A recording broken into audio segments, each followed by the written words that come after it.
Hello and welcome.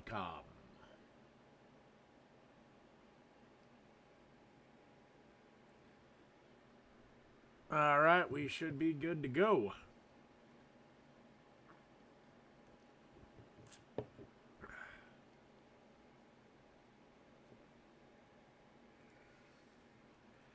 See if anything major's happened in the...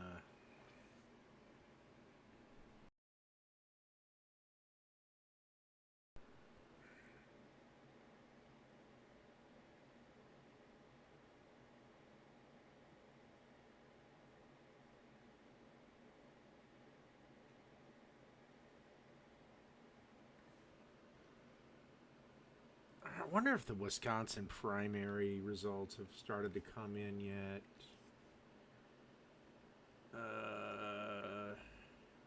Okay, nothing is...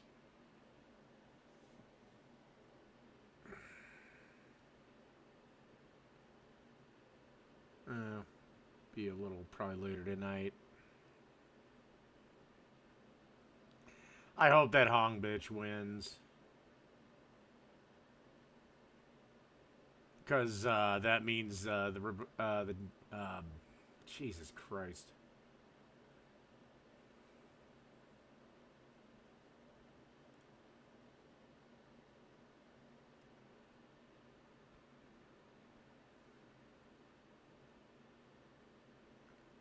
I don't even know who any of these people... I didn't even know Mike Lindell lived in my state.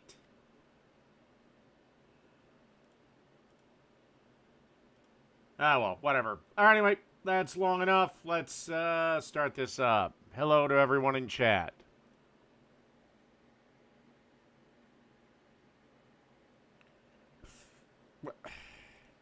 To Chud's Barbecue. My name is Bradley Robinson, and today I'm going to show you how we made these beautiful, delicious, grilled, medium rare, scratch made, amazing Italian beef tacos featuring Jonathan Zaragoza. Hi. And Evan. Howdy. Coming up. I'm doing great. This is some meat.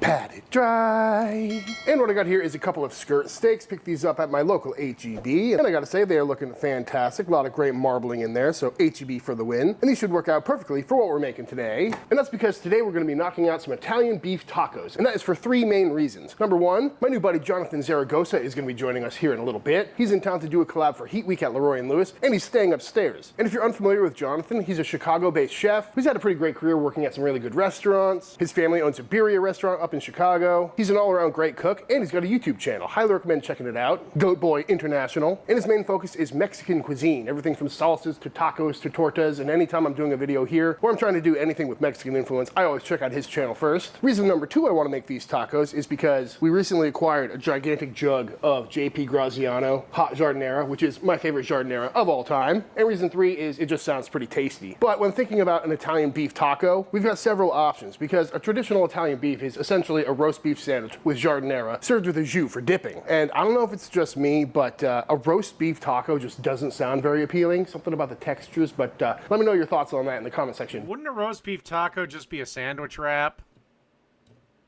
Down below. Option number two would be to go the barbecue route, get a chuck roast or a brisket or something, cook it till tender, maybe braise it in some giardiniera juice or something like that, and go for more of a pulled beef situation. Or option number three, which is what we're gonna do today, is kind of lean into fajitas meets Italian beef with some marinated skirt steak. But taking a look at these, they're looking really nice, not too much extra fat. If it gets really tall, I might zip it down a little bit, because we got a lot of intramuscular fat, so we don't really need the big globs on top, but you know, more fat, more flavor, so I'm not gonna be too particular about it. There's also sometimes a membrane on these that we can try to take off, but again, we're gonna be grilling these hot and fast, so not too concerned about it. And these are looking pretty long, so I think I'm gonna zip them in half just to make the grilling process a little bit easier.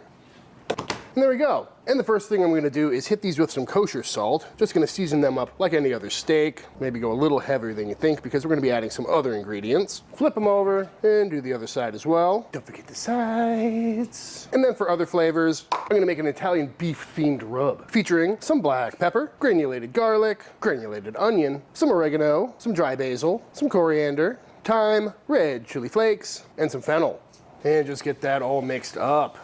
Smells really good already. And then we'll go on with a healthy dusting of this as well. And that salt has already started to pull out some moisture, so this should have no problem sticking. And you can go on as heavy as you like with this stuff because there's no salt in it. And the other sides as well. And then into a vac bag we go. And typically at this point, I'd make a marinade using some oil, some garlic, spices, probably some lime juice in there as well. But today, I think I'm just gonna go in with some hot jardinera oil right from the top of this jug. It's got all the flavors we're going for anyway, and it's really convenient. Just a little spoonful going in. Because we're vac sealing this, we really don't need all that much. And then I'm gonna squeeze in some lime juice as well, just to add a little bit more acid. And there we go. And because I got these in a vac seal bag, they're probably going to infuse with flavor of minerals. It helps fill in nutrient gaps that you may have. And AG1 plus a proper diet meets 94% of your nutrient requirements. And I've been drinking AG1 for years at this point, long before they ever became a sponsor on this channel. And it's simply just become a part of my morning routine. You know, wake up, have an AG1, drink a coffee, and then start the day. It's that one loony, ugly chick who's like, a high nutrition smoothie. Because when you eat barbecue all the time, I'm often concerned about if I'm getting all the nutrients I need. And also keeping an eye on gut health has never been easier or tastier. And with summer coming to an end and school about to start back up, life's about to get a little bit more hectic, so start your day off right with some AG1 with one scoop, or pick up some travel packs if you're on the road. So if you want to try AG1 for yourself, click my link in the description box of this video or scan the QR code on screen now to get a free AG1 flavor sampler, plus a free bottle of vitamin D3 plus K2 in your welcome kit with your first AG1 subscription order. Again, click my link down below or scan the QR code on screen now to check out AG1 and get some free goodies. And thank you AG1 for sponsoring this video. Next up, let's knock out some flour tortillas. Start, I'm going into the food processor with some bread flour, some baking powder, and some kosher salt. And get that all mixed up. And then in with some Wagyu beef tallow. Ideally, Wagyu tallow from South Chicago Packing. Love this stuff. I failed at beef tallow tortillas until I used this stuff, so highly recommend it. And it's from Chicago, so it just makes sense. Also now, Ched'sBarbecue.com. And in we go. And get that cut in. And then while it runs, I'm gonna stream in some warm water. And once the dough ball has come together, we're gonna let that knead for a minute or two.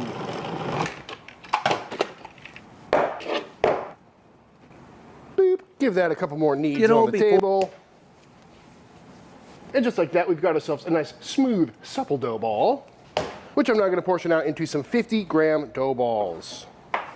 I will say this guy is way more hardcore than me. There's no way I'm making my own tortillas. Tuck all the seams to the underside, pinching everything shut, and then give the old table roll for a nice taut ball for a perfect little tortilla ball. Why the fuck does my chat keep disconnecting and then reconnecting for a second later?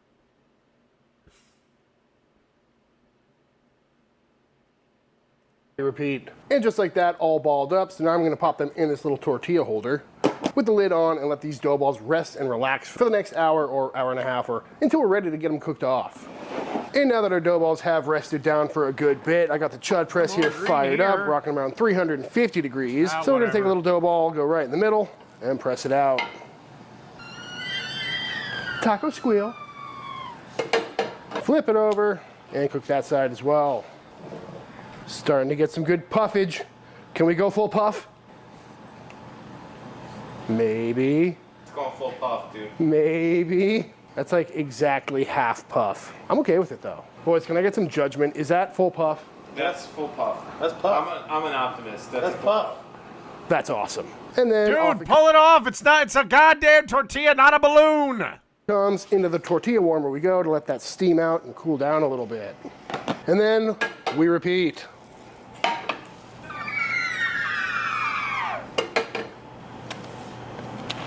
Sounds like a goat having an orgasm. That one looks great. Look at some color. Ow! Apparently steam is hot. Yes, steam is hot. Who knew? I don't know what's happening, but I've never had this much success with full puff. I think that's just the energy in the room. I blame you. Thank you so much. Dude, if you see the Virgin Mary on it, then you really got problems. And just like that, a big beautiful stack of some freshly made beef fat flour tortillas. Boys, you want to eat some tacos tonight? Do I? Yeah. Yeah. Jonathan Zaragoza, Evan Leroy. Jonathan, tell us a little bit about yourself. So I'm Jonathan Zaragoza. I'm a chef from Chicago. Grew up cooking birria. I do some content now. Check me out. Like and subscribe. What should we do first? Should we grill off those steaks or should we knock out a quick salsa? The coals are ready, so I feel like we should grill the steaks and then let them rest for a minute, and then while that's happening, we can make the salsa. To the grill. Chud box fired up in grill formation. Now we're just doing some simple grilling. Ooh. Baby. You know, this is kind of nice because a lot of times when you're grilling really thin meat like this, it cooks so quick that you can't really get good color. Mm-hmm. But the fact that it's covered in oil. Yeah. Dude, is this dude like nocturnal or something? Yeah. Yeah. It's gonna help. Yeah. That'll Or does he be. just live in an area of the country where it gets dark like 25 hours or 20 hours out of the day? Good. Flare ups? Actually, no, he lives in Texas. I don't care.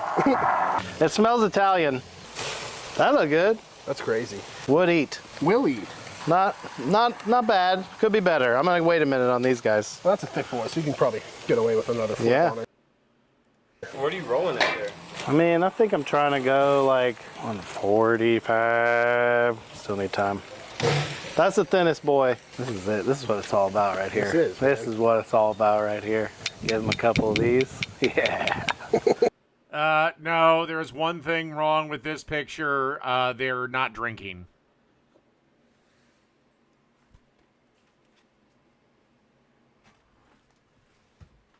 Okay, that's that. Well, I will, but I'm insane.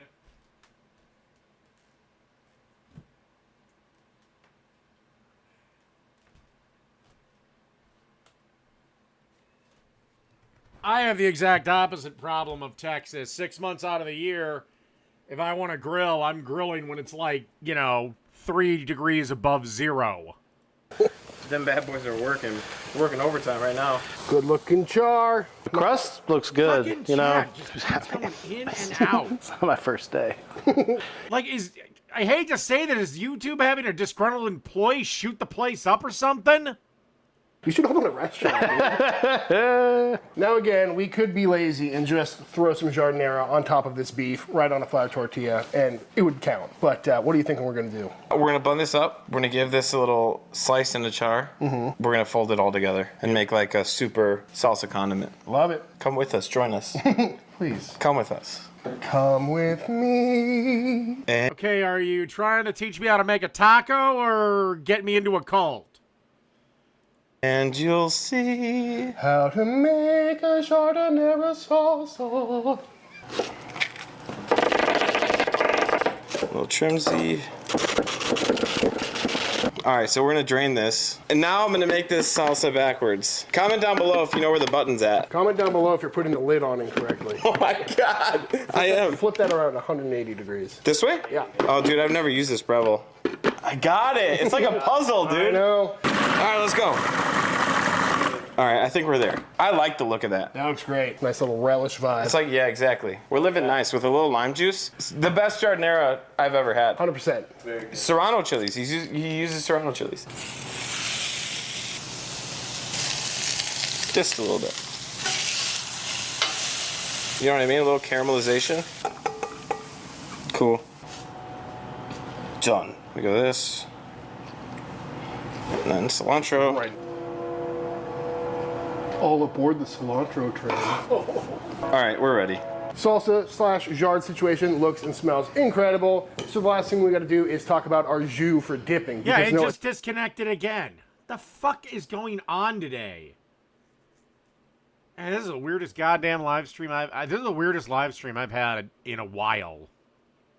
Italian beef is complete without one. And for that, I'm busting out some super beef. And if you saw my barbacoa video from a few months back, you'll probably remember this. But in that video, I took some beef cheeks, grilled them off on the grill for about 5 minutes, chucked it into a pressure cooker with some homemade smoky gelatinous beef stock, and let it rip on high for an hour. The beef was super tender, and what we're left with is this incredibly fortified beef stock, pretty much demi-glace, and it tastes like liquid steak. Very fun ingredient. So if you have a pressure cooker, make some barbacoa, and be sure to save your super beef. So all we really got to do is heat this up into a little pot, and then I'm going to add some of the rub we made for the steaks earlier.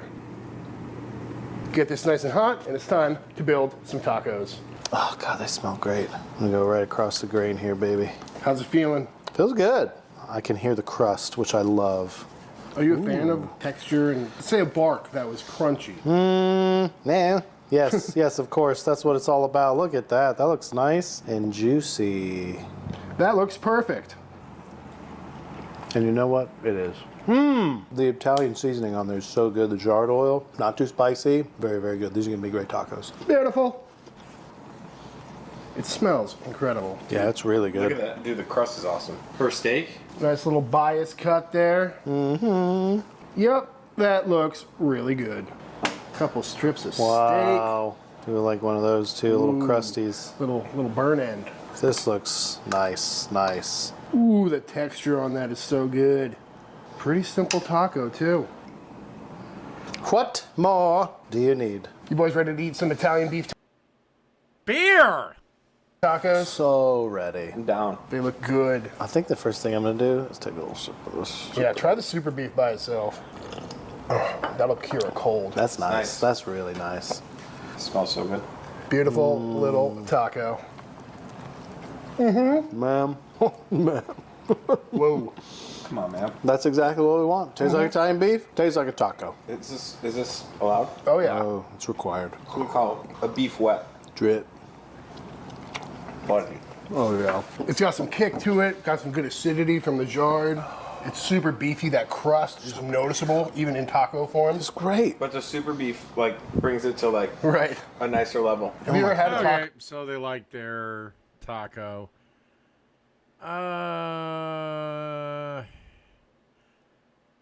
Let's do this.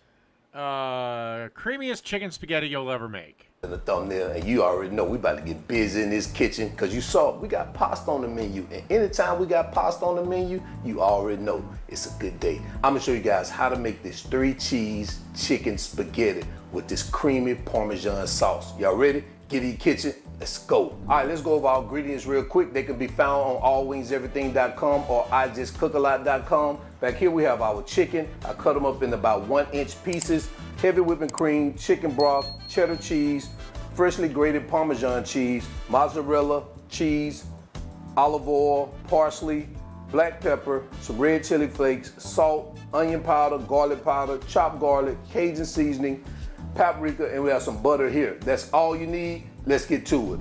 All right, guys, to get started, we're gonna prepare our spaghetti. Now, I forgot to let you know that we do have spaghetti here. It was sitting right here, forgot to mention it, even though it's right in front of me. We're gonna take our spaghetti. I got a pot of water right here boiling. It's good to go. I've already salted it. And we're just gonna add our spaghetti in here. And we're just gonna cook this baby according to the box instructions. And typically that's until it's al dente. All right. Yeah, that is one of the things I actually agree with you, Iron Gullet. If it was me, I'd cut the chicken once lengthwise to slice it in half. And then yeah, I'd cook the whole chicken breast, let it rest, and then chop it up. The only other thing I would recommend is I wouldn't buy Barilla or Cremette or the store brand pasta. Get like DiCecco, Rouse, any of the bronze cut spaghettis, because you're going to spend a couple of more bucks, but the bronze cut allows, like, especially a cream sauce to adhere much, much better than Barilla's smooth cut. So to get started, we're gonna cook our chicken, so we don't need this pan right now. We can set this over here, and about to make a boo-boo. Bring over our other pan, hit it with some olive oil, and we're gonna let that baby warm up, heat up over medium-high heat. So once that pan is hot, we're gonna go in and start adding our chicken pieces. It's just more the sauce sticks to it better. The recipe's the same. It's just how it was cut. Again, any pasta you buy is damn near probably the same recipe. Like I said, pasta is like Play-Doh when you were a kid. It's just different shapes. Guys, you may want to just cook these in batches. Try not to overcrowd your pan. That way you get you a nice sear. It just adds to the flavor. And while our chicken cooks, it looks like our spaghetti is almost done. So we're gonna prepare for it. As you can see, we have our colander. Sit that over there in the refrigerator. Just gonna remove this, and I'm gonna pour this over here in our sink. before I do that, I'm gonna get me some of this pasta water, about 1/4 cup. I like to save me some of that pasta water. Got our noodles here. Sit that right there. Oh, it'll stick. Don't get me wrong. I'm just saying bronze cut sticks better. It's just, I don't know. When I'm doing a cream-based sauce, I'll spend the extra $2. Put it back here on our stove. Turn that fire off. Get back over here to this chicken. See guys, I can do more than one thing at a time. So all we're gonna do now is cook our chicken in 2 or 3 batches.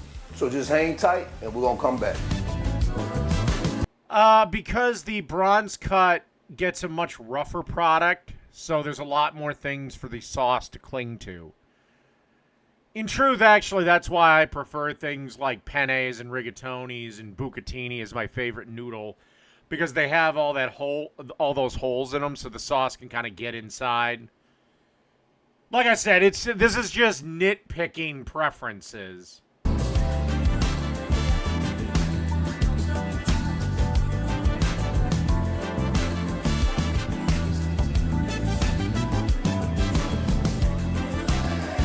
All right, so now we're finishing up our last batch of chicken. We're gonna move it and sit it right here in the bowl. Place it right there. Now we're going to switch out our pan. I'm gonna put this over here and we're gonna bring our pan here and sit it right here. Once that pan heats up, we're gonna go in with our Well then hell, tell the Italian guy who taught me that he's wrong. garlic. And we're gonna let this cook until fragrant. Take about 30 to 45 seconds. And again, for all I know,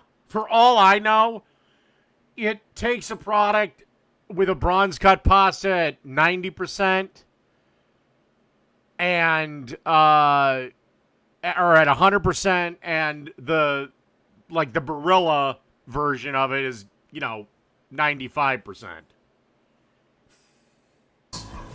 All right, so after about 45 seconds to a minute, you want to go in with your chicken broth and your heavy whipping cream. And you're gonna let that simmer for about 3 to 4 minutes. All right, so once that sauce starts to simmer, we're gonna go in with our dry seasonings. We're gonna add our Cajun seasoning first, our paprika, our garlic powder, and our onion powder, black pepper, our salt, and our red chili flakes. We're gonna get that stirred in for a couple of seconds. This is where this dish is gonna get that flavor from, right here. All right, once we get all that incorporated, it's time to invite our cheeses to the party. We're gonna start out with our Parmesan cheese. Yeah, the juice. The chat has been weird. This has been a weird stream. And we're gonna get this stirred in until it melts completely. Next, we're gonna go in with our mozzarella cheese. Same with this. We're gonna stir this in until it melts. You guys, in each addition of this cheese, what it's doing is thickening up that sauce. Hold up, I hear something. That cheddar cheese saying why you ain't inviting me to the party. Now we're gonna go in with our cheddar cheese. And we're gonna slowly get this whisked in as well. And you're looking for this baby to become smooth and creamy. Okay, technically you're stirring it in, because to whisk it in, you need a whisk, and I wouldn't recommend a whisk. Once that cheddar cheese melt, time to invite that chicken to the party. Get that stirred around for a minute. Then it's time for us to add our noodles to the party as well. Now this is where I grab the tongs. And we're gonna get this moved. If it was penne or anything like that, or rigatoni, I'd keep the spoon, but if it's spaghetti, I'd grab the tongs. Around in here.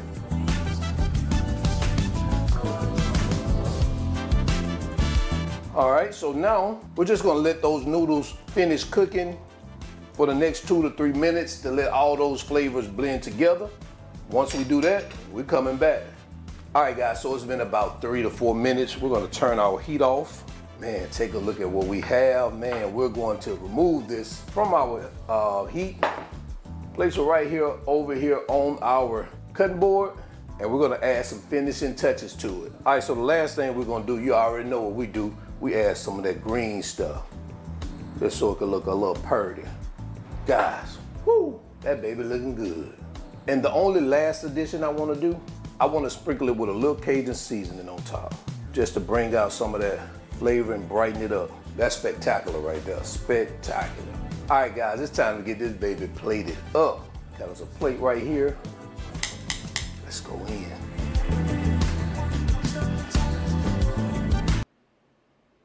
Yeah, I agree, Iron Gullet. Nice little garnish of green onions at the end. Wait, I've agreed with Iron Gullet twice in the same stream. Is the devil ice skating to work?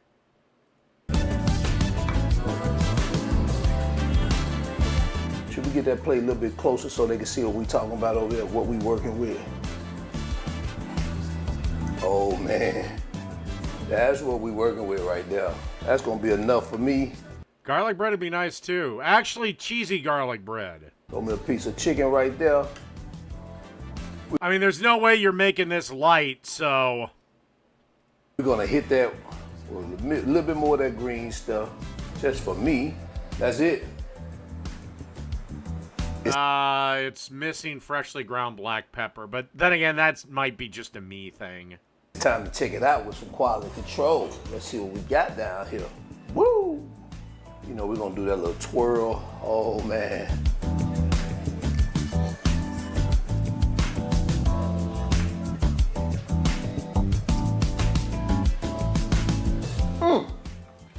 Yeah, sir. Oh man. That's what I'm talking about right here. Alright. Okay, boom and boom.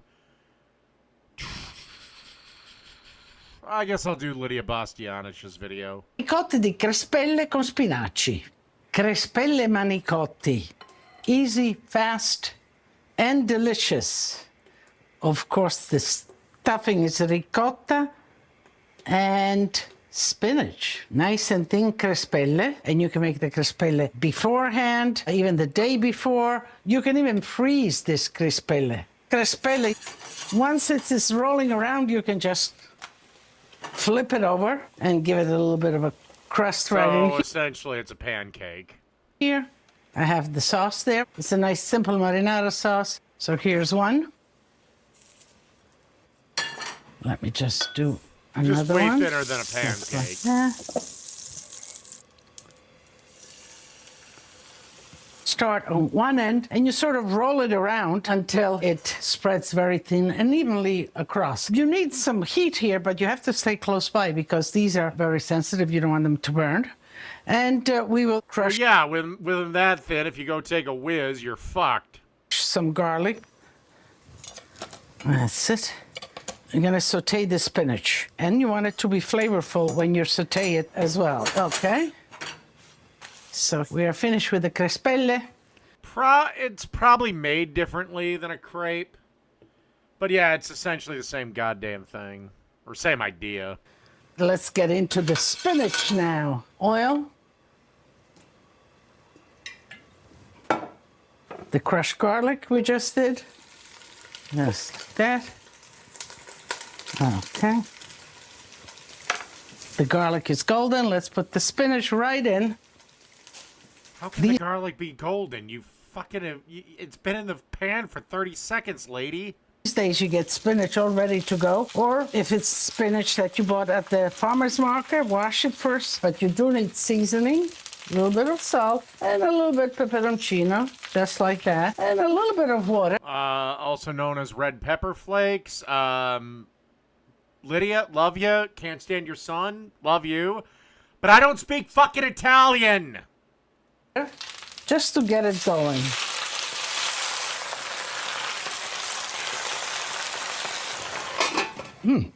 Here's some provola. Let me just finish grating some more provola just like that. And provola is a complex, delicious cheese, and it has an intensity. Okay, is there a difference between provola and provolone, or is it just language? Provola... Oh, it is its own separate thing. Son of a bitch. No, it's provolone!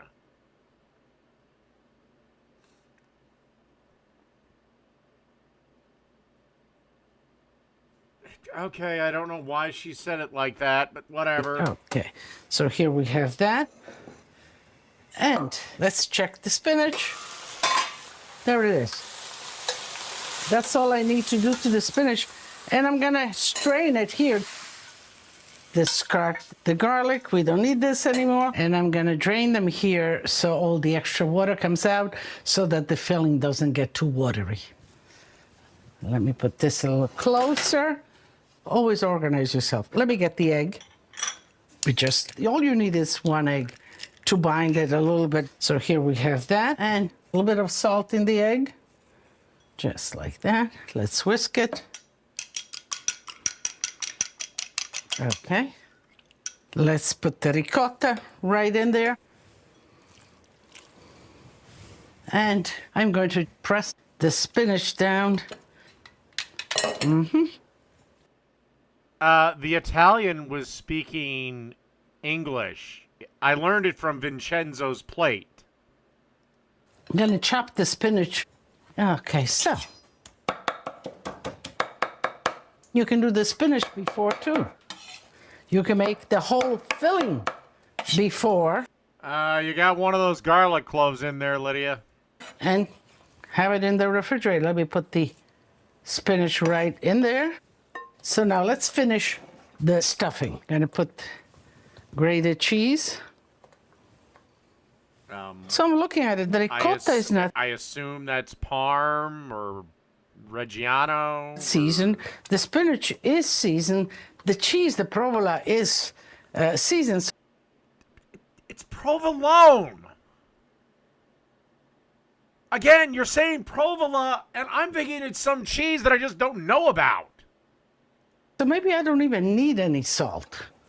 Okay, let's mix it well. Could you do this with another green? Could you do it with Swiss chard?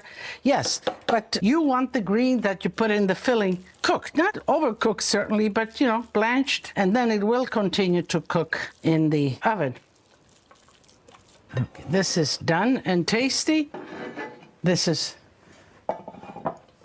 brushed with butter, ready to put in the oven. Let's line the bottom of the pan with some sauce. And we'll begin to fill them and line them up. So I have a spoon, the stuffing on one side, and don't overstuff it. And you just press it in, just like a burrito. You fold it in the sides, and you continue rolling it. And here it is. Okay, one. Let's go for the next.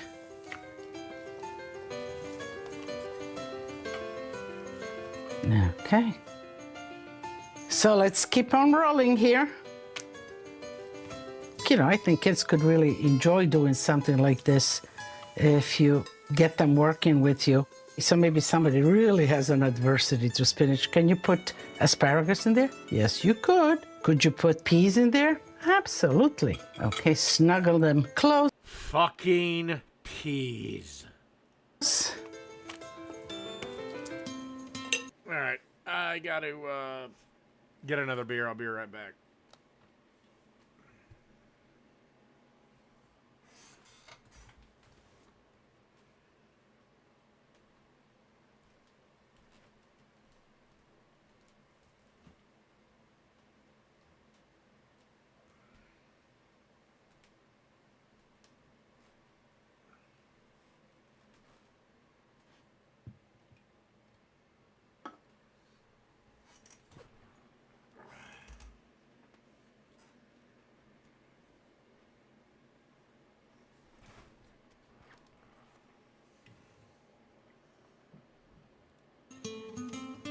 Okay.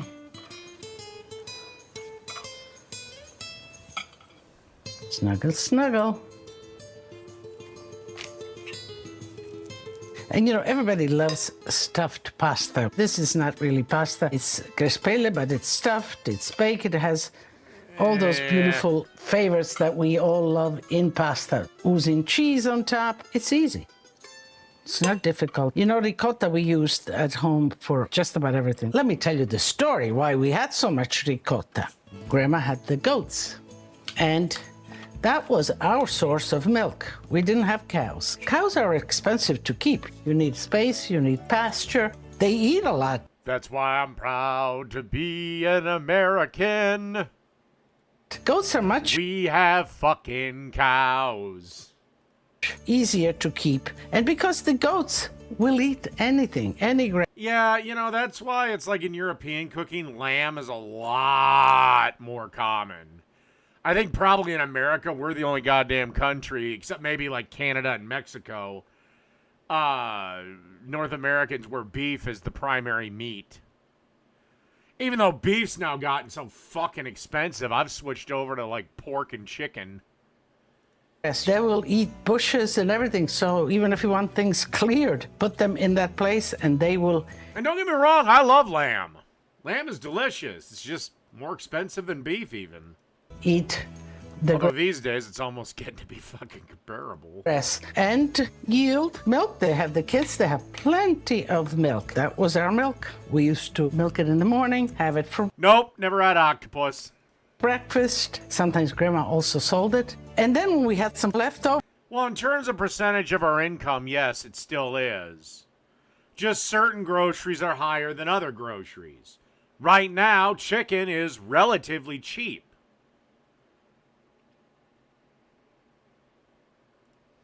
grandma would make ricotta. And ricotta is so easy to make. Ricotta recooked. So that means when you make the ricotta, you use the milk. Grandma used to put And look, I love chicken. Chicken is what I call a blank slate. a little bit of rennet or just lemon juice. And that would curdle the milk. And those little curds, those beautiful puffy curds, was ricotta. That's it. Now, I have this filling. I can make some more crespelle, and you can also make a lasagna out of this. A crespelle lasagna is fine. Instead of rolling it like that, you just make like lasagna with the crespelle, with the same stuffing. And here we will put some sauce. And So essentially, this is Italian enchiladas. don't over sauce, but you know what? When the sauce bakes, it dries Now, are you gonna put some cheese on top of this and blow my mind? out a little bit. So I always leave a little sauce on the side, and then when you serve your crespelle, people can add some sauce, and of course, some grated cheese for the last crispiness in the oven. A preheated oven, 400 degrees, 40 to 45 minutes, and you got the crespelle, the ricotta cooked inside. That's sort of blending, the melting of the cheese, the ricotta kind of cooking with the spinach.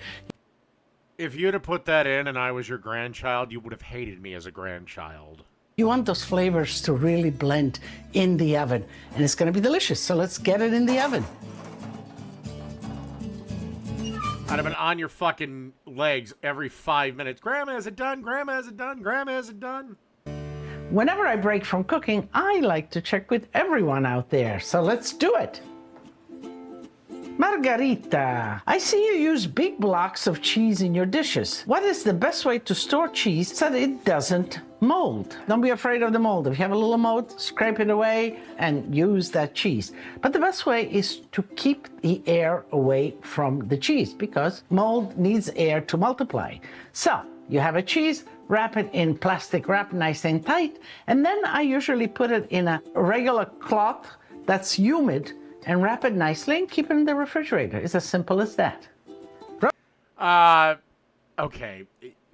That mold trick works for block cheeses and block cheeses only. If you have like pre-shredded cheese or even cheese slices, yeah,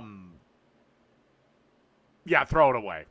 The whole damn thing's contaminated. Rosemary too. Okay, she has a question. I've always wondered, when a recipe calls for 1 cup of grated cheese, do you lightly pack the cheese into the measuring cup or do you pack it down a bit? I think cheese should not be packed down. You put it in as much, fill it, then you know what you do? You take the measuring cup and you just tap it on the bottom and the cheese will settle naturally. And then you add a little more just to even it out. I always love hearing from you. Good questions.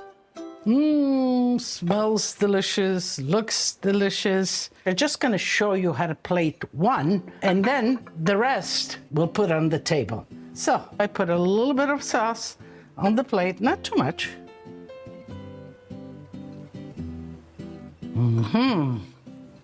So I want to get close to this baby here. We said 2? Did we say 2 or did we say 1? Well, let's go for 2. Let's try 2. I'm gonna use to help myself just like that. Ay, ay, ay, ay, ay, ay, ay, que bellezza. Voila. I'm gonna make Lydia's little piece. And I assume that's her granddaughter. so we can put this on the trivet.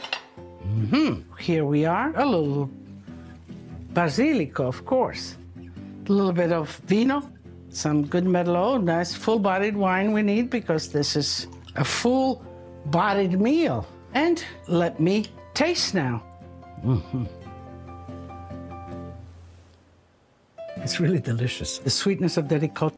That looks fucking delicious. I'd eat the shit out of that, and I'm not even the biggest spinach fan. Okay. We're gonna go with another one here. What else did I call this fucking thing?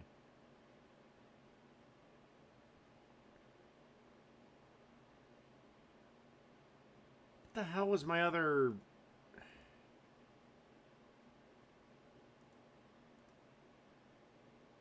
Oh, baking fails. That's what we'll do next.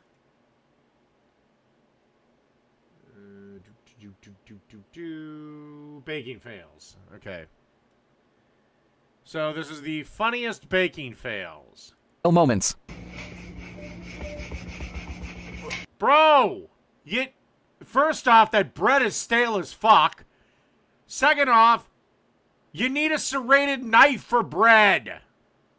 I mean, you can cook it with a straight blade, but you're gonna destroy it, but... Okay, that was fake. Alright. Please tell me this one is fake and he's not that stupid. Well, Okay. it's a good-looking cookie. It'd be a shame if someone were to split some wood. I want that axe. What is it supposed to be, Shelly? I thought the pan was empty. How long was that in the oven for? Great! You've created atomic element number 6. No way. My daughter made brownies for the first time. You are so mean. Hey, he's eating them. They're super chewy. Проверяем дальше на прочность. Сила. Oh. Here we go.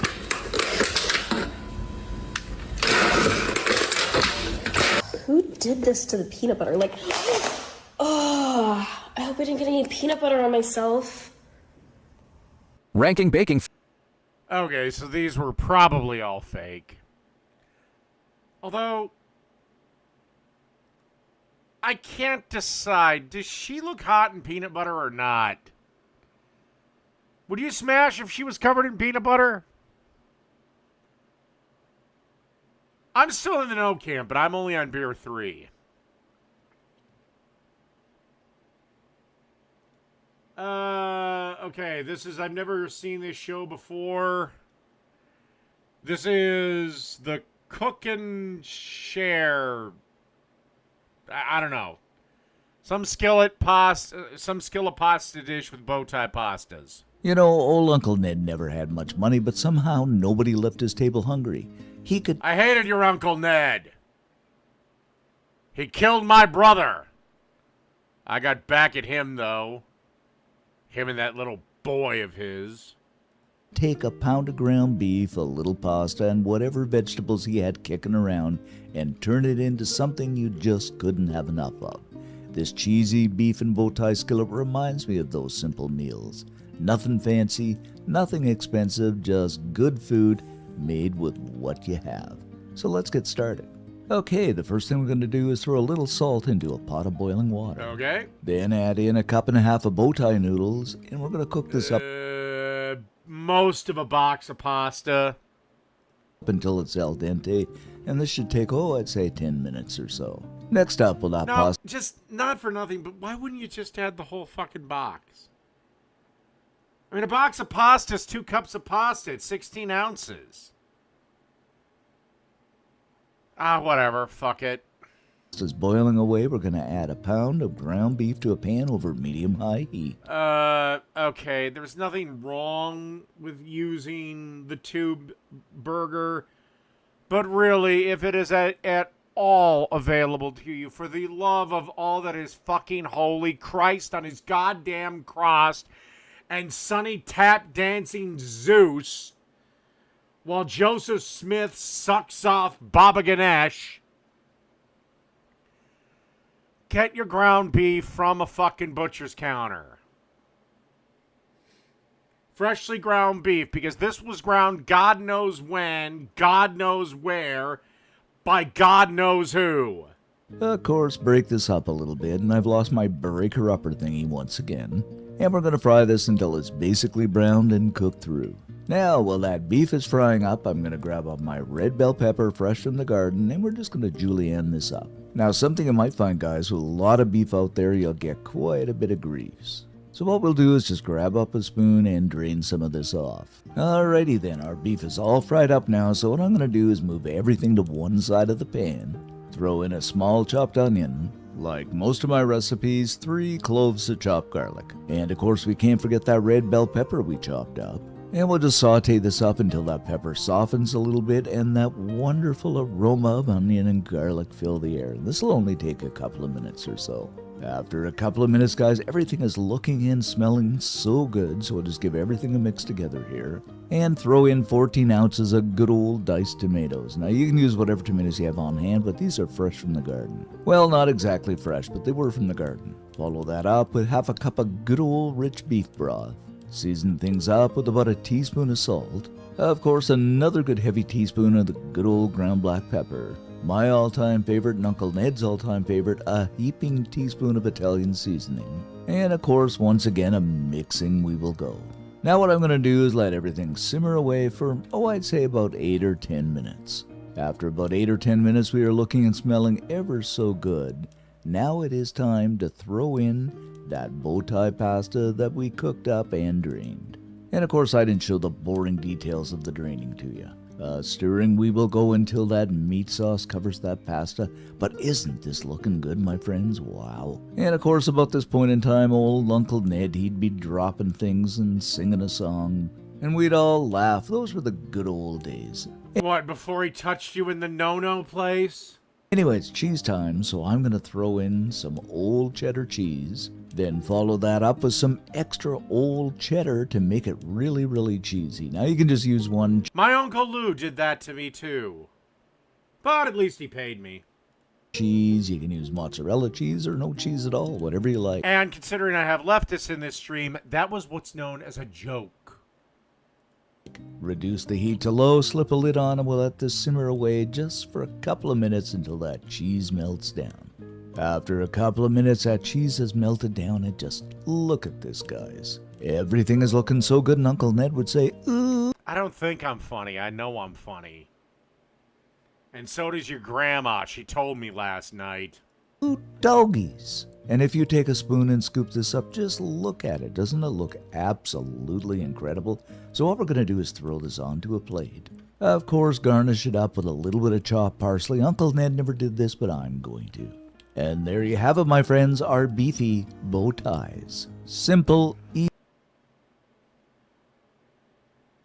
I'd give that a try. Nothing wrong with that. Oh god, he has my same name. Great minds think alike, motherfucker. Okay. Alright, let's do the beard meets food guy thing. Only one person has apparently beat this kebab challenge. Okie doke.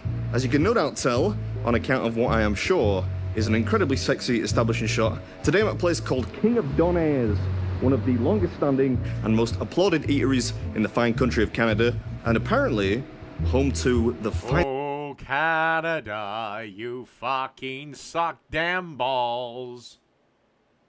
finest donair money can buy.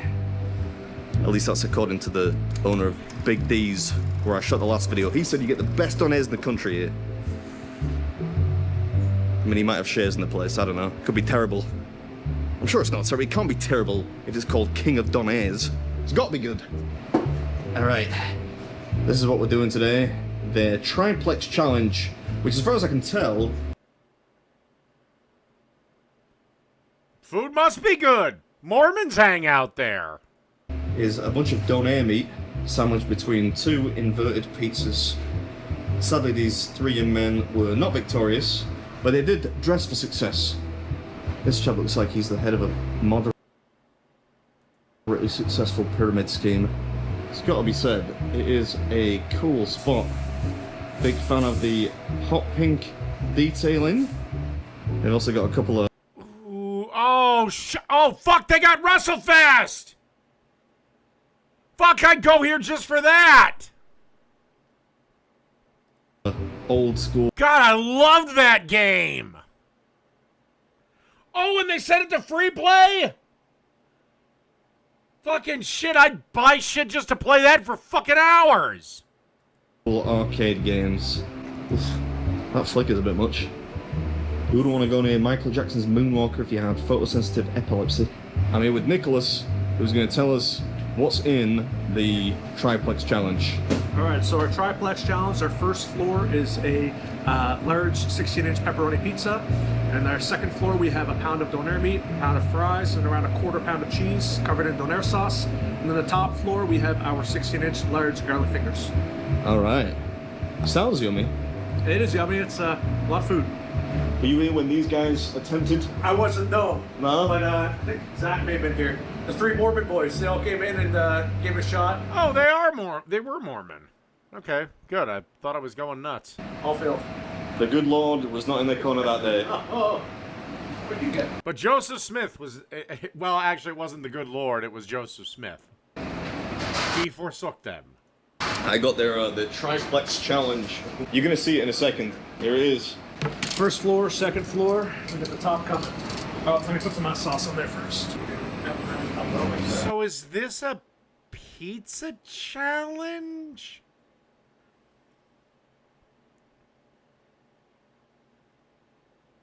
Or is my version of a kebab completely different? Very theatrical. I've never had that before. They don't normally put the sauce on as it arrives. Tableside Triplex. Yeah? Ooh, moment of truth. Well, look at that. You want to cut? Why not? Don't judge me on my cutting skills. Come on, man. Look what you've been doing in the gym. Come on. I'm in danger. All right, start a place.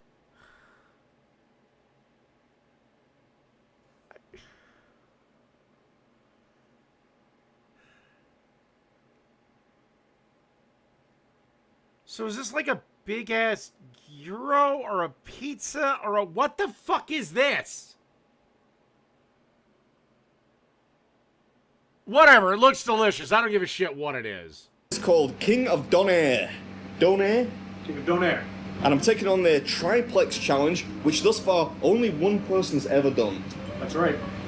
What's the record time? 23 minutes, 45 seconds. That's pretty fast. Faster than I can do it. The time limit is 30 minutes, and if you finish it inside 30 minutes, you get a meal for free and a t-shirt. You got it. Yeah? In that case, I think I'm about ready.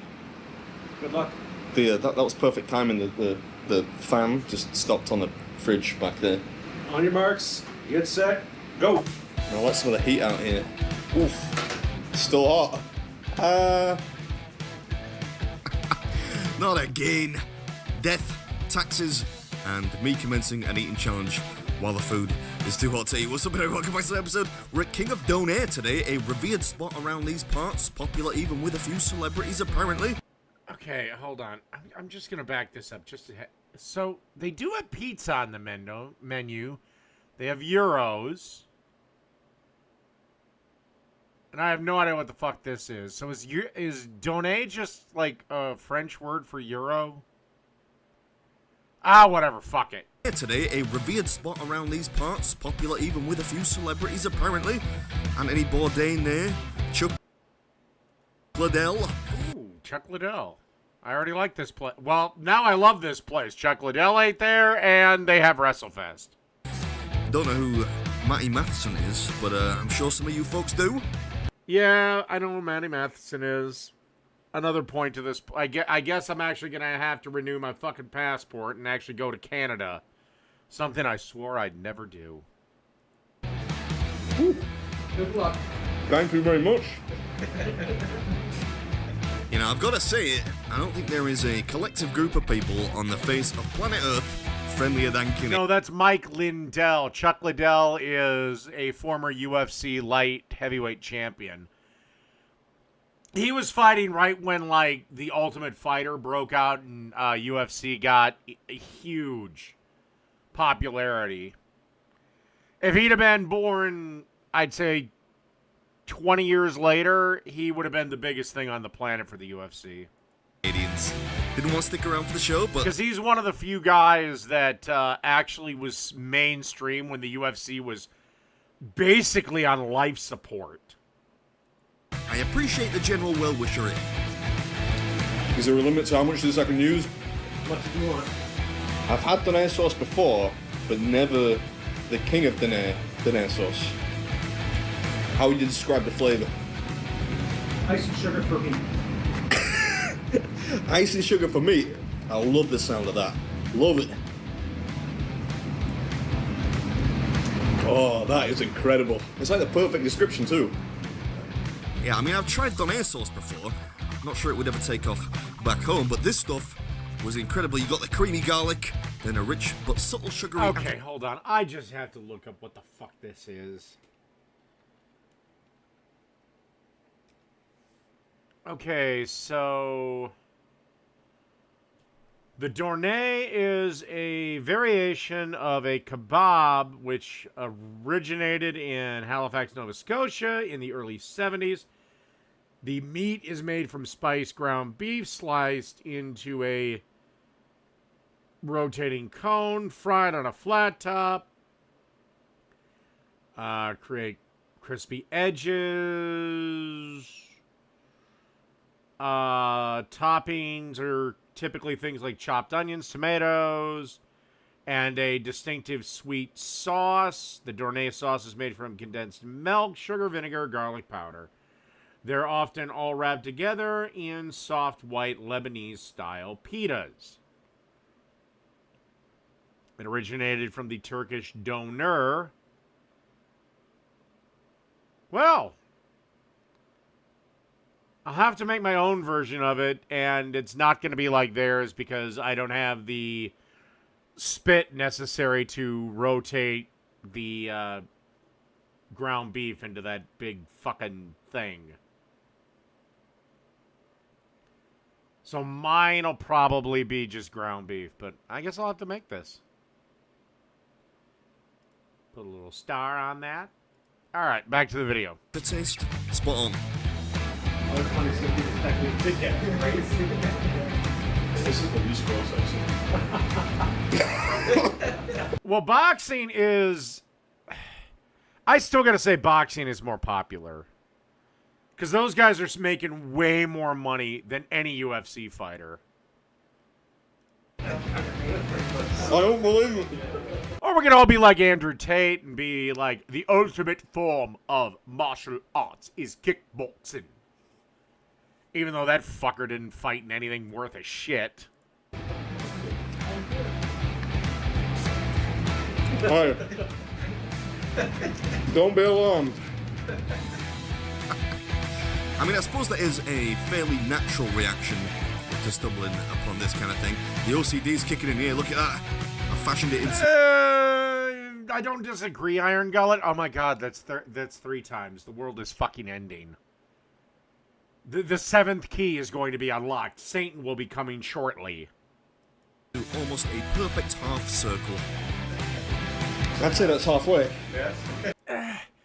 Yeah, I mean, you have a point. The UFC, if they put the two wrong guys together, like if they put like a BJJ guy and a wrestler together, you could be in for a very boring... Well, I like the technical aspect of it, but I can understand from, 85% of the people watching the fight, it's boring as fuck.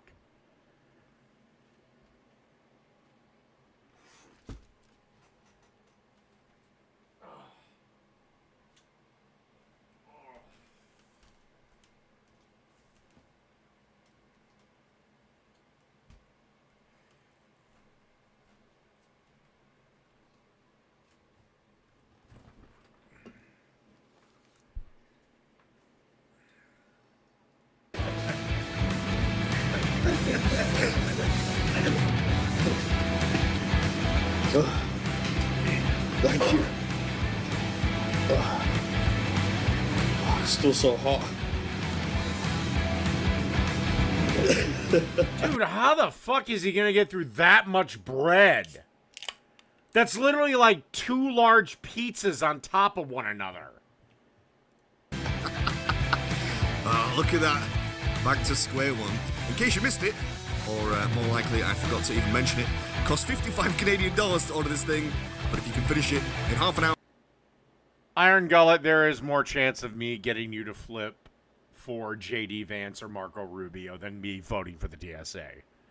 Let's not go nuts. We might start to agree on cooking, but let's not go bananas.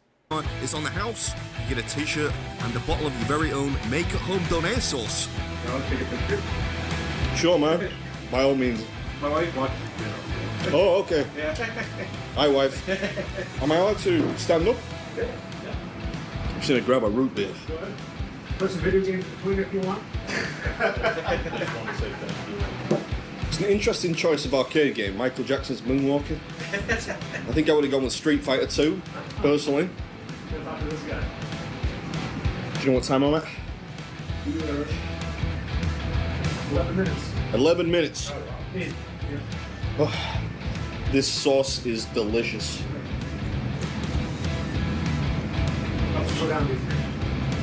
You sure? Yeah, he's not wrong there. I did think about asking for a second bottle to absolutely cake the remainder with, but something felt rather uncouth about using one entire container, let alone 2. Lucky for me, we've got plenty of root beer to send it on its way. Oh, great. That is one soda I don't really drink pop anymore anyway. But that's one that even when I did drink pop as a kid, I just was never the biggest fan of, was root beer. I tell a lie. At A&W, out of the keg, and it's like ice cold, that is fucking delicious. Thank you. I love the moustache, by the way. Very Sam Elliott. Never seen anyone yet hair.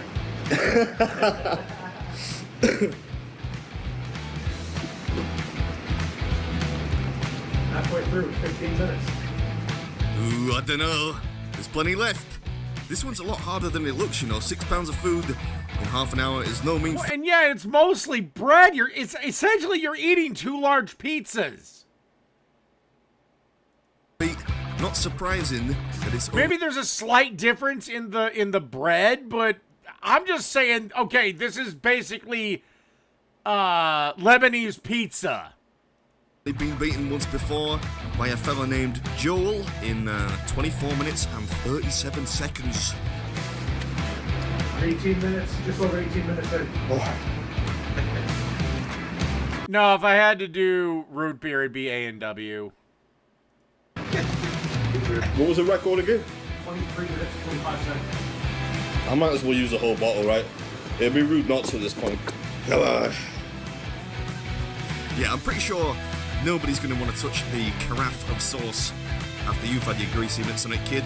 Might as well finish it. That's 20. Bring out the 2 liter. Thank you very much.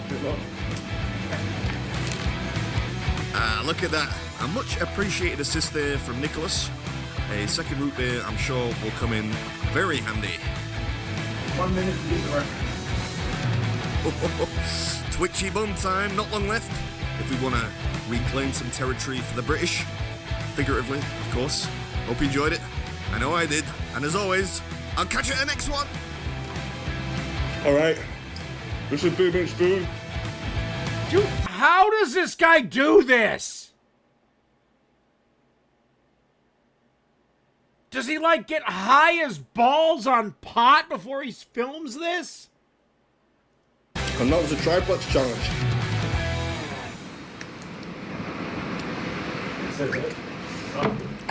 Wow. Yeah, one of my coworkers actually asked me he was like, "Hey, I'm gonna get a Red Bull. You want one?" I was like, he's like, "Which one?" I was like, I don't really care, just the sugar-free one. You care what flavor? No, I don't drink it for the taste. I drink it for the caffeine. I'm sorry, is there actually a good tasting energy drink out there? I've never had one. I just slam them for the caffeine. Okay, he's gonna review a specific product line. I'm gonna just... This video might get cut real quick.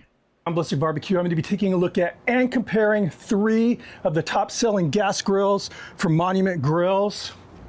Okay, it's the same fucking company. What are you reviewing?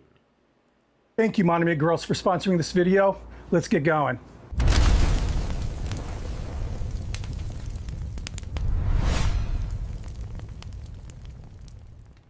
The Mesa 2 is the least expensive grill of the 3 grills sitting behind me right now, but it actually packs a lot of bang for the buck. Mesa 2 has 4 burners. All right, I just gotta check. How much does this thing cost? Monument Mesa 2. Monument Mesa 2 is $400. Not terribly expensive. How much? 45. I don't. How many square inches of? Okay, 525 for square inches. About 18 burgers. Okay, so that's not that bad of a price. Okay. Burners, pulse ignition, so there's no battery or plugging in. Yeah, I guarantee. Yeah, it's propane. Or if you get the converter kit, you can hook it up to the natural gas line in your house. If you don't have a line extending outside of the house, then that gets to be a problem. Unlike most grills in the same price range, you can actually zone cook in this. So there's 2 zones for cooking. On the left side, you have, I guess, what you call the normal zone, just the normal gas burners. But on that right side, you have what they call a broil zone. That broil zone actually gets hot enough to sear a steak. And you're not going to find this feature in most grills in this price range. The Mesa 2 can actually get up to 500 degrees in 5 minutes. So you're eliminating that wait time that most gas grills, especially in this price range, have. I think one of the standouts of this grill is the way it... Okay, that probably means it drains the tank like balls. It looks. It's a sharp looking grill. Even though you're not paying a lot of money, you get a lot of stainless steel to look at. My wife says it's cute. She loves this grill. And one of the things she really digs on are the red pulls on the handles. She likes those accents. I think it's a very well thought out grill, and they've incorporated what they call a typical woman board design, so you can kind of personalize it for hanging your tongs, paper towels, both inside and out of this grill. Mesa 2 is definitely the easiest of the 3 to put together. I never hang my tongs, especially that close to the grill, because they get hot.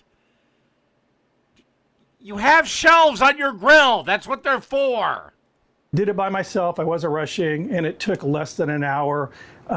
Build quality, now the build quality definitely went into the business end of this cooker, the burners and the actual cooking chamber, and let's not forget the side burner. The cart is a lot lighter material. I never use the side burner. The reason is side burners, for whatever reason, every grill I've ever fucking had, that fucking side burner has drained a tank quicker than goddamn Amber Heard will drain your bank account. Than the other two, but it is faced with that stainless steel, those stainless steel doors, so it's sharp looking, just not as heavy duty as the other two. Now let's take a look at the next tier in this lineup, the Denali 605 Pro. Now the Denali is a beast. Okay, let's look at the Denali. What was this goddamn thing again? Monument Grill. Monument Grills. The Denali. Denali series. Okay, big motherfucker. Can I get to the price? Okay, I'm gonna go with a 6-burner one. Looks like what he's showing.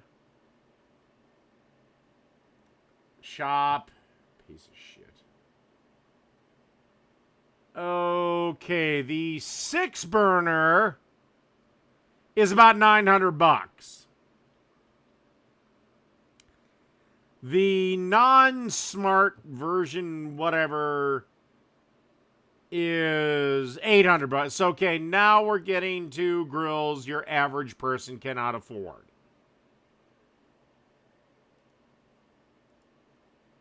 So, yeah, this is where I get annoyed with certain cooks on YouTube, and especially on television. They use shit that nobody can fucking afford, unless they sell a kidney. 100 square inches of cooking surface, 6 burners. You can literally cook for 11 to 16 people at one time, which means if you're hosting a party, you're not constantly rotating food onto the grill. You can pretty much cook everything at once, giving you more time to not only enjoy the food you're cooking, but enjoy your company. 5-blade infrared burners, one. Yeah, but I hate my company most of the time, so I prefer to just be on the grill. Built-in ceramic infrared burner.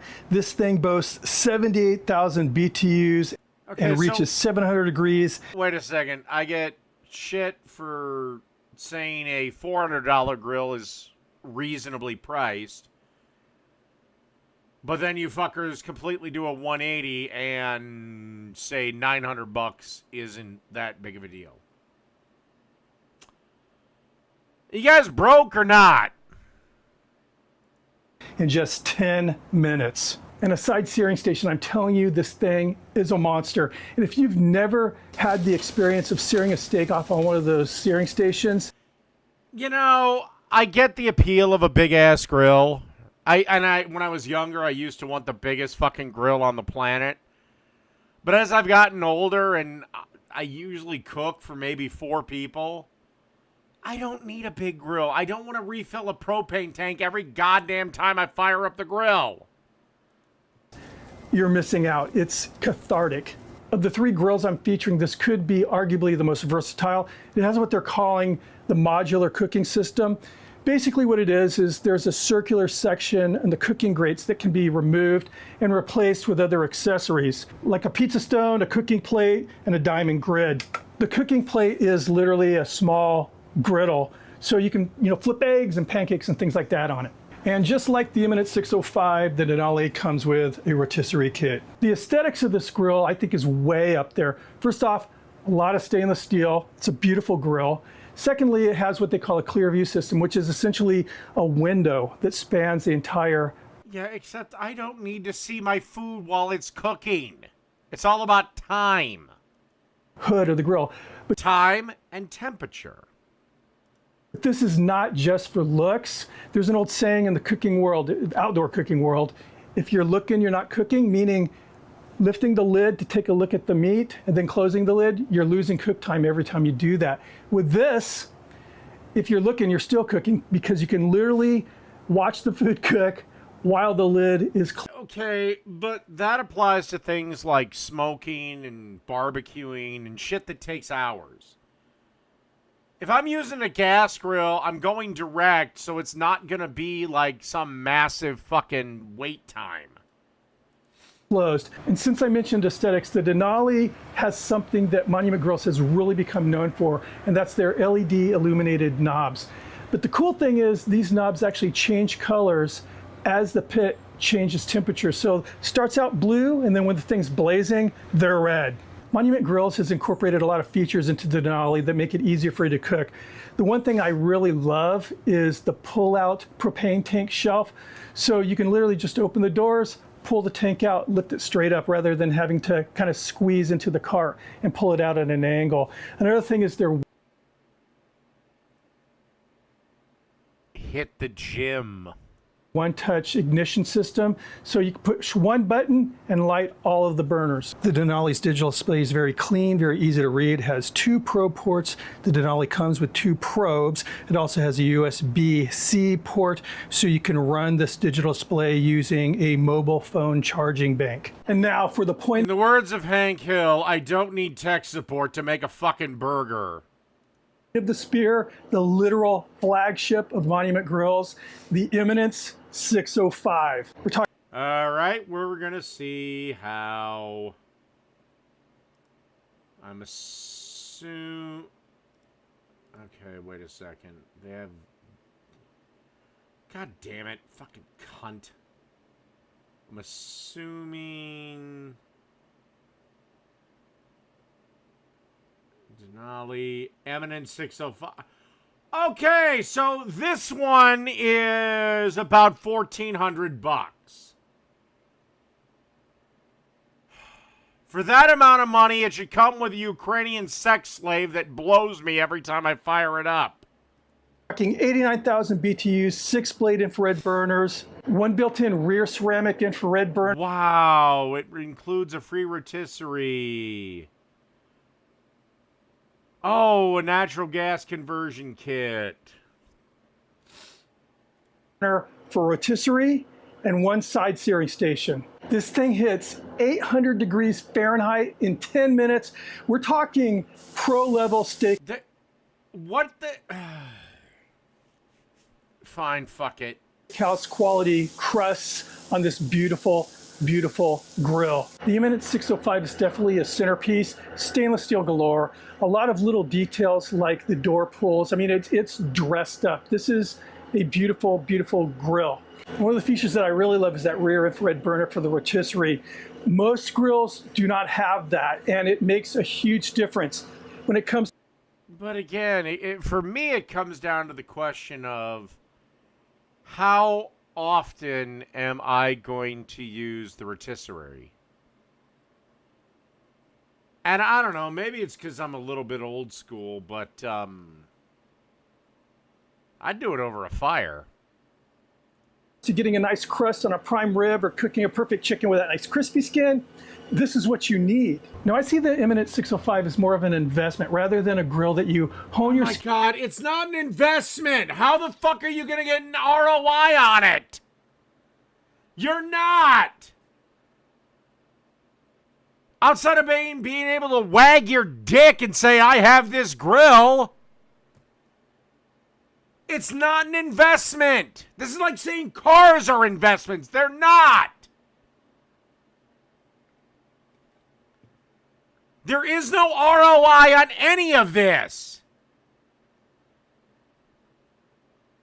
Skills on and then move up to the next level.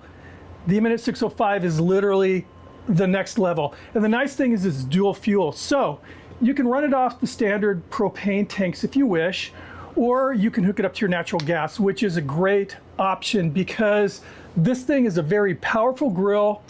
And when you're really running the BTUs, it's thirsty. It consumes a lot of propane.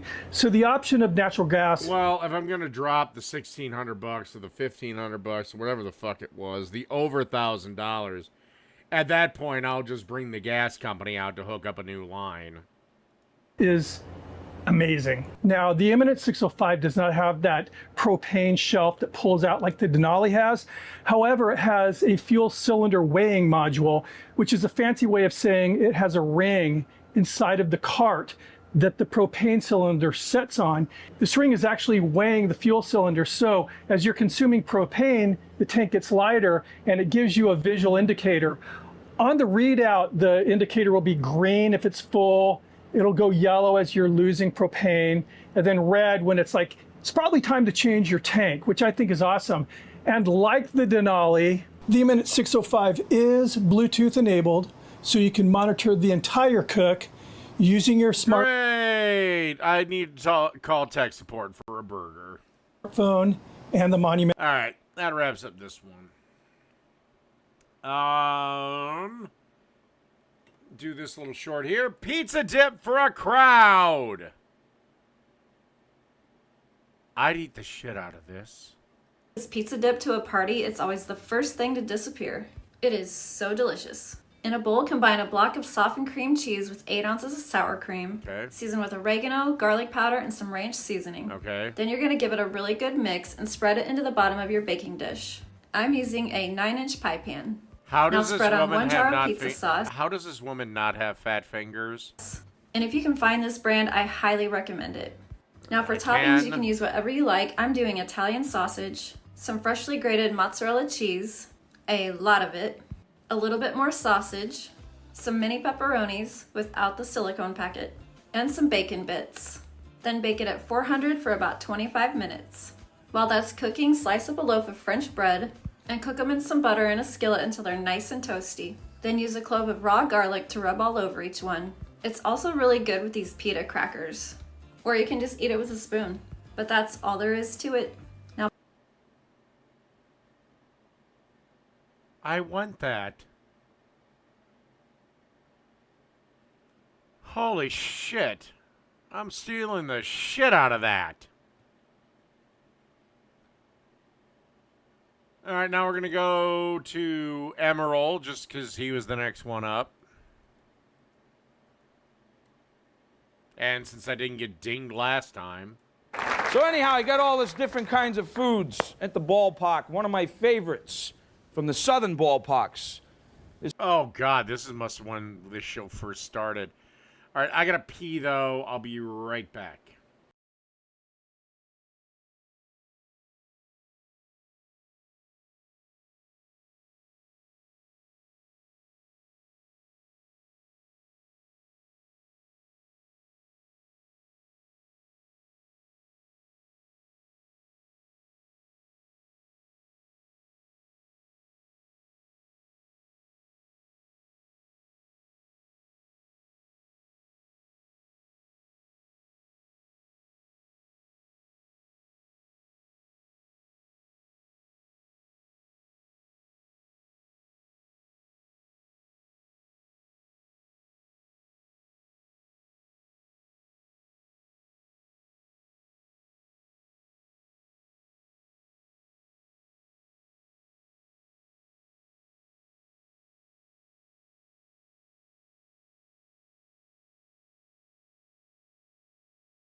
Okie dokie. Some, even though they came from Buffalo, right? It's like wings, buffalo wings. I mean, that's some great ballpark food, right? Oh, for God's sakes. He just said buffalo wings. Well, let me tell you, what you got to do is you got to, like, kick them up a few notches, you know what I mean? Get them, like, drunk with hot sauce, you know? Oh, I can't take it anymore. So you got to marinate them. Then we're going to add a little bit of essence in here.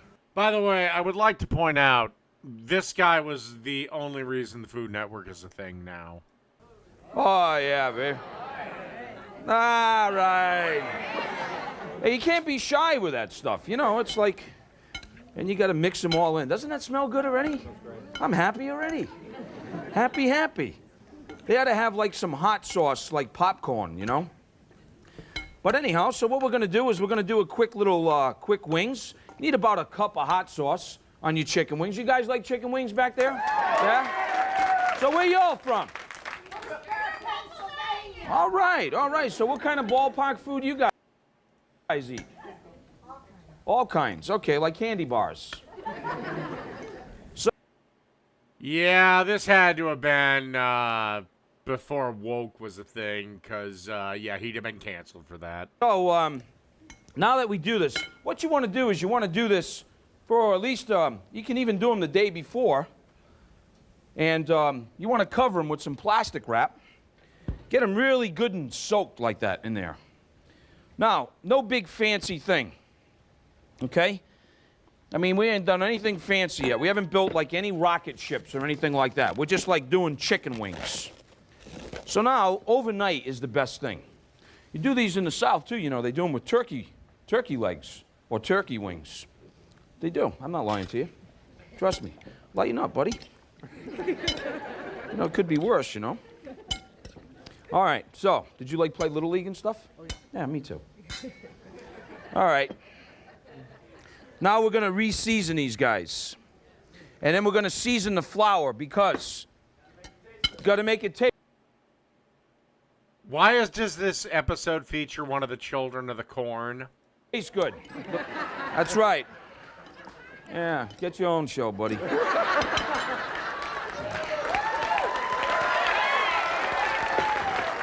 Now, so, you need one of these, like, fancy gadgets. That way you don't, like, set the house on fire, you know? You can see the whole complex burning down because you don't have one of these $2 gadgets, you know? You want to get the oil at about 360, 375 degrees. It's amazing how this works, you know? You think David Letterman's doing this right now? No way, baby. All right. Then here's what we do. Now, look, you can, like, get fancy, you know, blah, blah, blah. Some people like to dip them inside of an egg wash because they think that that makes a better batter. Hey, what I like, if you can really get them to adhere, the flour to adhere to them, right from the hot sauce, right into the seasoned flour. Oh, thank you, Doc. So it's chicken wing time. And it's ballpark food. Got like the chicken wing thing going on, you know? So we should see like, we should do like a check right now. Damn it. Hey, hold on to that. Don't burn yourself. How you guys doing? So like, what fans do you use? Texas Rangers. Texas Rangers, okay. We can live with that. See, in New Orleans, we don't have a baseball team, so like, it's either Texas or the Phillies, you know? Or, you know, the Mets. Oh, there's always the Cubs, but we'll like settle right now for chicken wings. So, spicy, not spicy? Perfect. Spicier, or should we make them? Yeah, kick it up a notch. God, I forgot how insufferable this fucking audience is. All right. I gotta get another beer.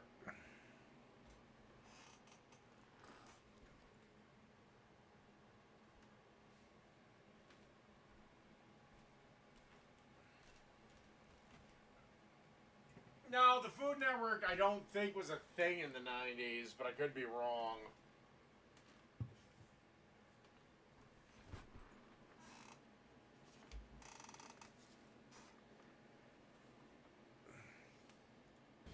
I think what we'll do is we'll just... BAM! Just like that. Kick them up. All right. Why are you clapping? He just added some red chili flakes. This is not impressive. So you see, You don't like need no fancy gadgets or anything. It's just like a pot and some oil. A few chicken wings, you know, maybe a little hot sauce. But I couldn't decide if that girl was hot or not. traditionally what's served is like a blue cheese dressing. Yeah, it's a blue cheese kind of thing. So, I'm going to show you what we're going to do. She's hot. I like to take a little sour cream. Makes me happy. And I like to use a little bit of buttermilk. So you're going to make a buttermilk ranch. Because I'm a buttermilk kind of guy, what can I say? Then, some lemon juice. The acidity in the lemon juice. It's a great thing. So you got this like... Okay, the only ingredient is the one. This is either going to be ranch blue cheese or buttermilk ranch. Fancy gadget, you know. Santa bought me this last year. So I can get like all the seeds. See, then you just go, bam. Then, got a little shallot. Gotta have some garlic, you know what I mean? Gotta have some garlic in there. And then what you need to do is you need to kick it up. We had some blue cheese. Actually, there was no blue cheese today. I'm fibbing. This is like Roquefort cheese. Yeah, we can only get Roquefort today. But we're gonna have a little essence in there. Woo-hoo-hoo. You need a little bit of this Worcestershire sauce, and then hot sauce because he said it was spicy enough. I said it wasn't. Oh, babe. Jesus, imagine what these people's reaction would be if he actually started jerking off. Then we'll just kind of, oh, look at this now. Yeah, we got stirring music going on. You know what? We need a little bit of salt, so. Bam! Just like that. Oh, yes! Now, why do they serve celery? Why do they serve carrot sticks? Did you ever ask yourself that with chicken wings? Why? You said because of the heat. That's one reason, believe it or not. Actually, to cool it down? Who said that? Ooh. So you like... No, I won't. Forget it. We'll talk later between the break. Actually, I think you deserve one of the Emerald Live forks. Open it up. Oh, ain't that fucking great? Bam! Just like that. Yeah, I'm coming. 2 minutes, now they want the whole show. So, what I like to do, celery. I like the hots of the celery. I mean, it bugs me with them ends. You know, you bite them and you go like this. You know, meanwhile, the celery's still going down 6th Avenue, you know, just kind of like, either that or it's like kind of like a new kind of dental floss, you know? Can't really get it. Is this vegetarian? Maybe it's not. I don't know. But anyhow, we'll take the chicken wings, and then we'll just kind of, look, no, you know, nothing to be fancy. You know, it's the chicken wings. It's a ball game. You know what I mean? It's a ball game. Like they're eating sushi right now on the West Coast. We're eating spicy chicken wings with blue cheese dressing. Why do these kids look like they just, again, came out of that fucking field in Children of the Corn? Dude, kid, undo your top button. God damn.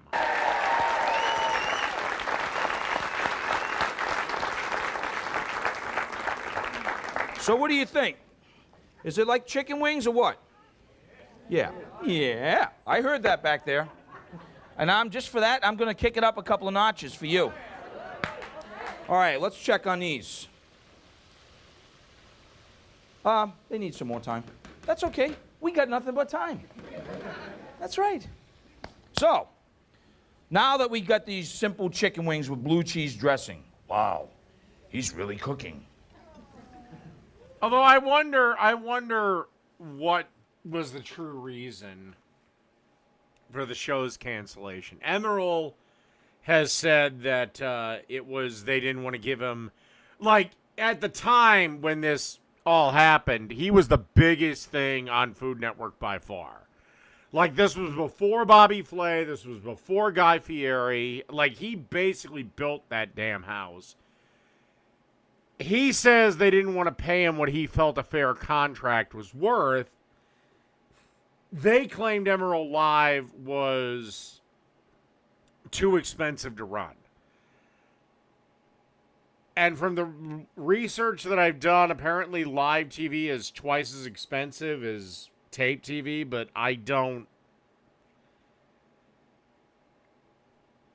see how. I don't know why you'd need extra people. I don't know where the extra expense would come in. But, again, I've never ran a TV show, so. Mm-hmm. Oh, yeah, we like that. It's heavy now. You need a forklift. Have one, have two. You know, have a crudité. Pass them around. Don't forget your friends over here, your neighbors. Okay. So, in Fall River, you know, where I grew up, Mr. John, Miss Hilda, you know, my brother Mark, Little League, you know, you had to have like grinders. Do you guys like have grinders? Grinders are like a beautiful thing for like the baseball game. Italian bread, Portuguese bread, never tasted so good with essence like this. Okay? Salami.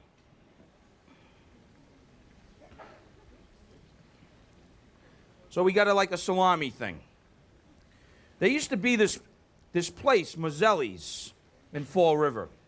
Yeah, but at the dawn of TV, every show was live. Like The Honeymooners, all those episodes were shot live.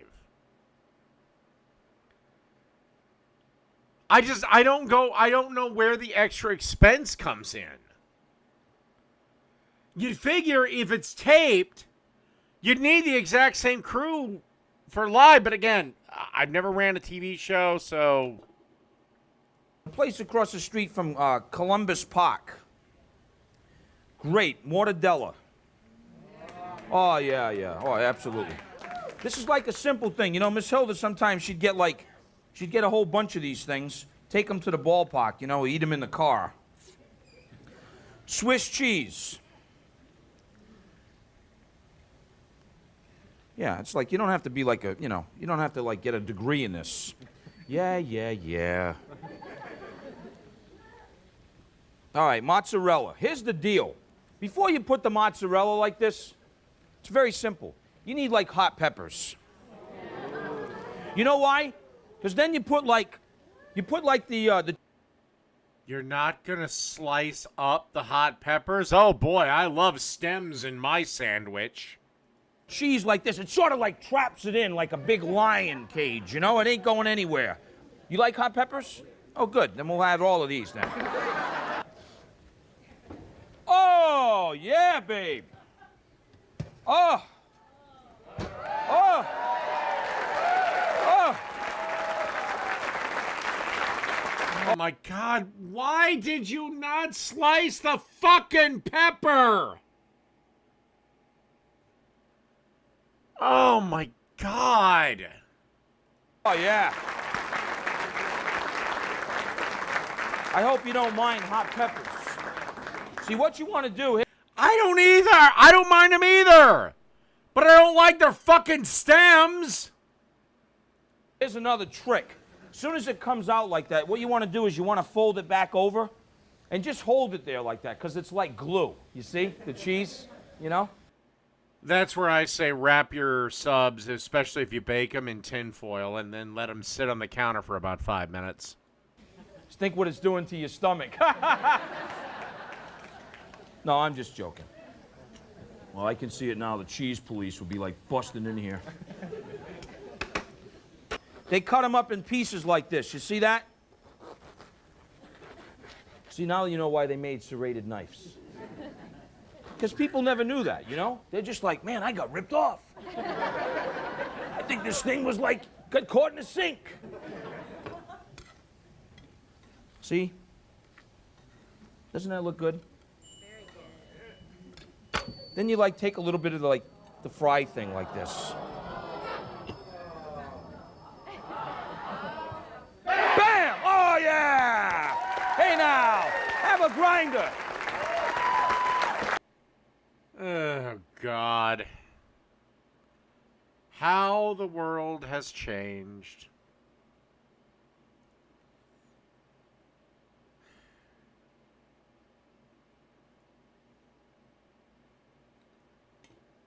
All right, this is Cook and Share. I think I did one from this guy already, but whatever. Pizza tacos, I assume. Before takeout was just a tap on your phone. If you wanted something fun for supper, you made it at home. Sometimes the simplest ideas became the family favorite. Today we're combining two classics, pizza and tacos, into one easy, cheesy meal everyone will love. So let's make it up. All right, the first thing we're gonna do is add a pound of ground beef into a pan over medium-high heat. Breaking upping we will go. And we're gonna fry this until it's basically cooked through and no longer pink. And this will just take a few minutes. And while that beef is frying up, I'm gonna grab some pepperoni slices, and I'm gonna kind of cut these into little chunks here, because they're gonna go into the beef. That's my secret. Then get some chopped basil, fresh from the garden, and I'm gonna chop this up too. Okay, now we're all browned and cooked through here. Why do I feel like I'm watching a Ken Burns documentary? This is taking, I guess about 4 or 5 minutes. Shove everything to one side of the pan, and I'm gonna go in with a small chopped onion, and for those aromatics, of course, 3 cloves of garlic. And we'll just stir and saute this until that incredible, wonderful aroma of onion and garlic fills the air. Now, you might have noticed, guys, that I'm not using the old cast iron pan here today. I got a bit lazy and decided to use the non-stick. Simply because it's a little bit easier, and this is just a filling, not a skillet. Now we're all sauteed up here and looking wonderful. We'll just mix everything together. Oh, fantastical filling. Then we're going to season things up with a little bit of salt. I guess, well, you know, teaspoon, something like that. My all-time favorite, as I always say, ground black pepper and a good heavy dusting. Well, more of a teaspoon or so. A good heaper or heaping teaspoon of my all-time favorites, some Italian seasoning, and another one of my favorites, a good teaspoon of smoked paprika. Once again, give everything a stir around, and this is looking so good. Now I'm going to scoop up that pepperoni I chopped up and sprinkle that in, add it in, and those basil leaves. Keep on stirring here. Now I'm calling these pizza taco, guys, but it's going to be more on the pizza end.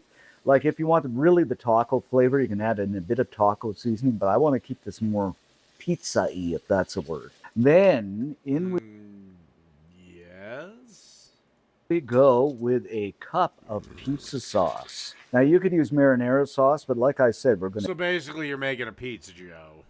to keep this pizza-y, so I'm going to stick with the pizza sauce, but it's entirely up to you. Just in Make sure I taco get all form. that pizza sauce there, stir this around, and this is looking good. So we're just going to let this cook up here for a couple of minutes until it begins to thicken up a little bit. Pretty much done here, so I'm going to kill the heat. Now, the great thing about this is I just added the extra pepperoni, but you can add whatever you like. I mean, if you like, say, pineapple on your pizza, add in a bit of chopped pineapple. If you like sausage, a little bit of sausage. It's entirely up to you, but this is very basic and just fine for me. Next up, look what I found here, guys. These are kind of a taco shell. They're a hard taco shell, and they got the flat bottoms on them, so they stand up perfectly in the pan. Now, you don't have to use these. I mean, you can use just regular hard taco shells or even tortillas.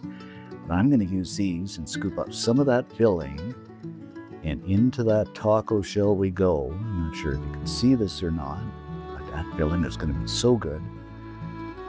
And of course, we're going to save a little bit for our topping. Maybe a tad bit over here. That's looking pretty good right there.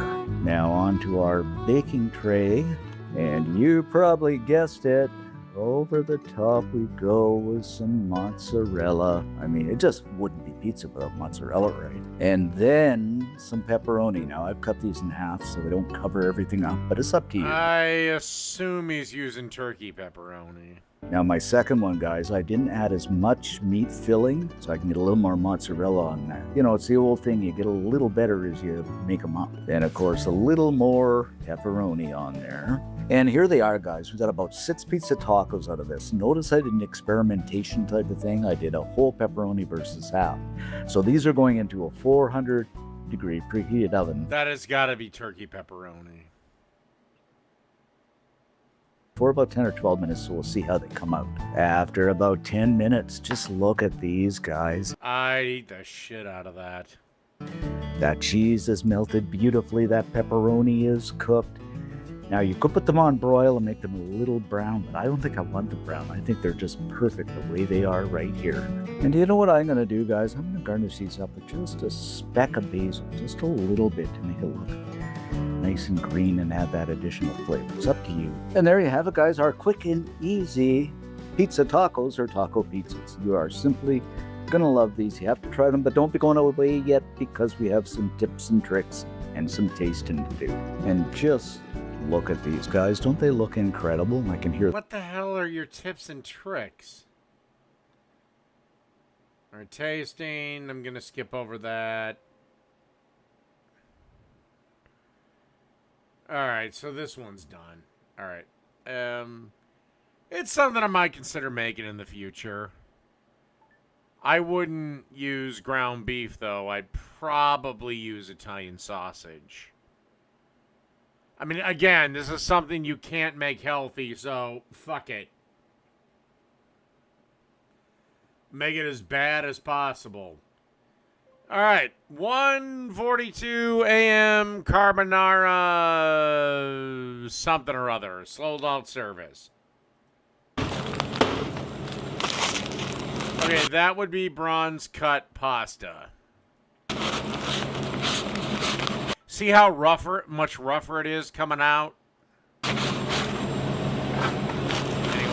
1 portion, 2 portions.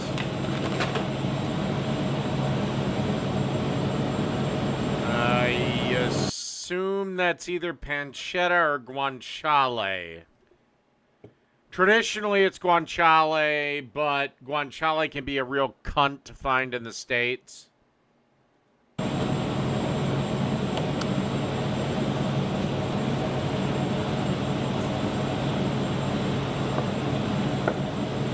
Dude, that shit is almost all fat. God damn.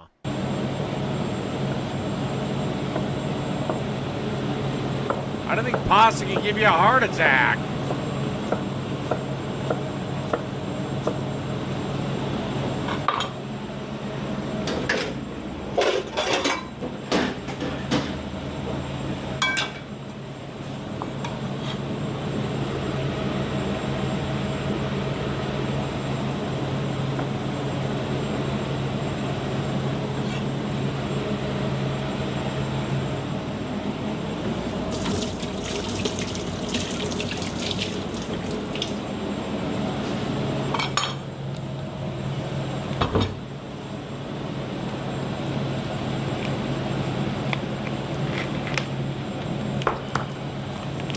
That is a big ass block of cheese.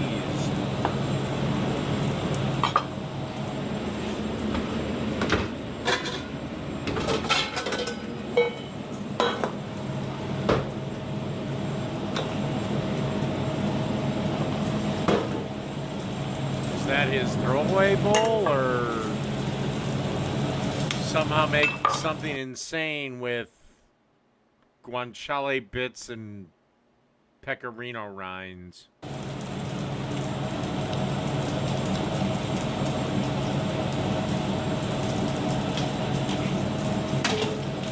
I mean, I like bacon too, and now I'm not eating it for the fucking protein content, but I like some meat on there.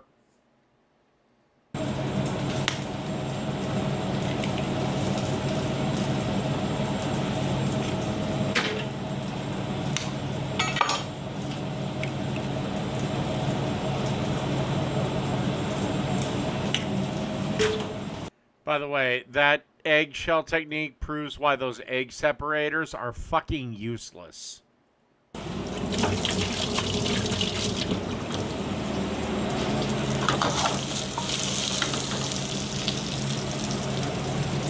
Hy-Vee doesn't sell guanciale.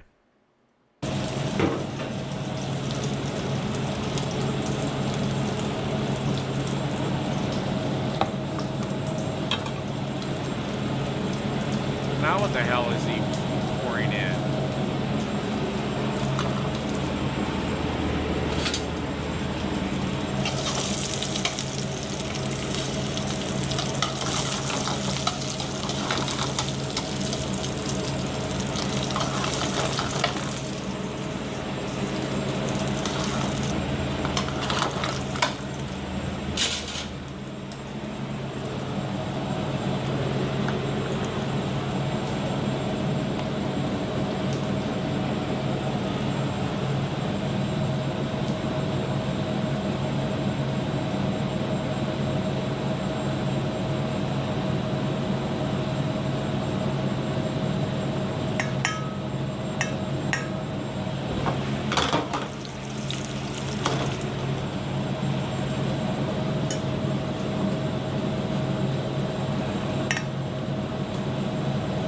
I don't even know what fucking cheeses he's using. I'm assuming Pecorino Romano and Parmigiano Reggiano.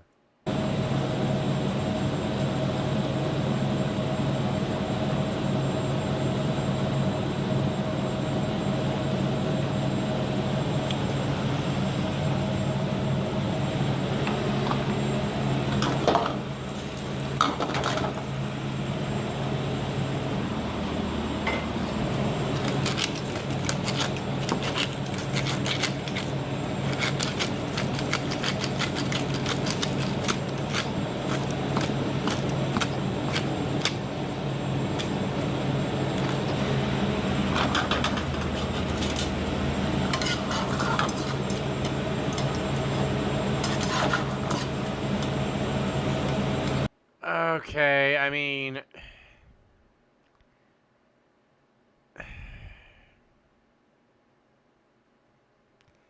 It's a professional grade pan, fuck it.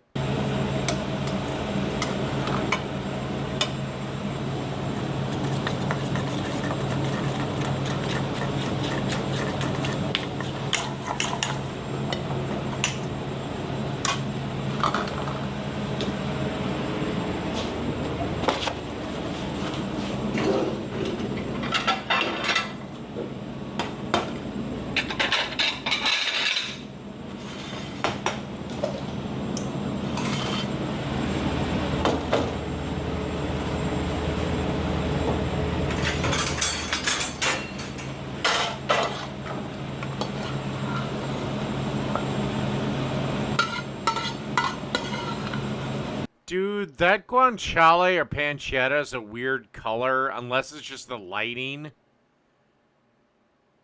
That shit's a weird color.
Wipe it down now.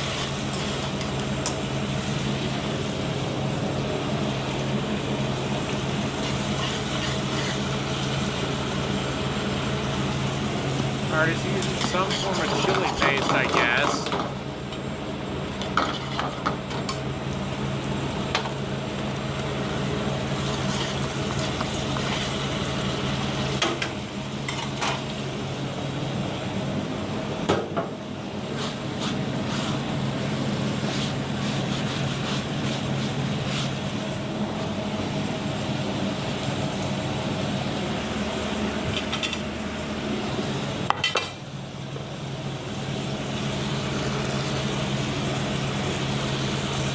Dude, that guanciale or pancetta looks weird.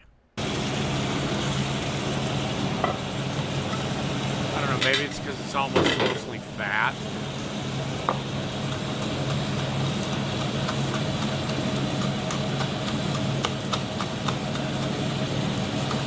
Wow, this is a professional kitchen. He's in the back of some restaurant. Or old folks' home.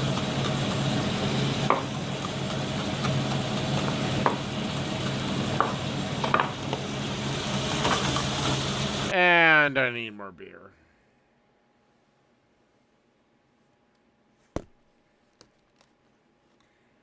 I'm going to assume because of the pants he's wearing,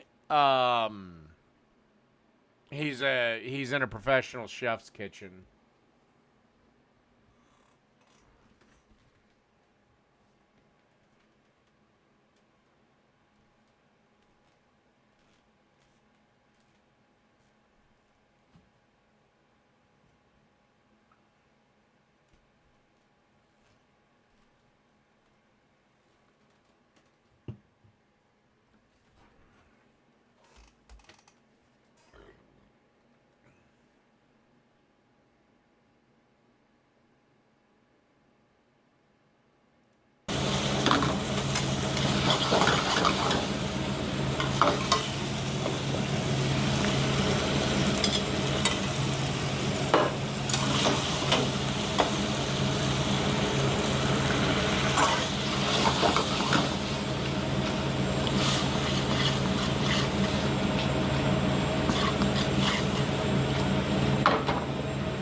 The only difficult part about carbonara is when you add the egg sauce. Add it too quickly, you end up with scrambled eggs.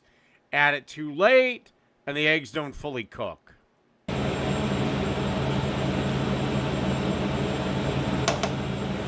That's why, even though the possibility is exceedingly low, like almost to like you hit the unlucky lottery low. If it's your first time making carbonara, maybe spend the extra couple of bucks and get the pasteurized eggs.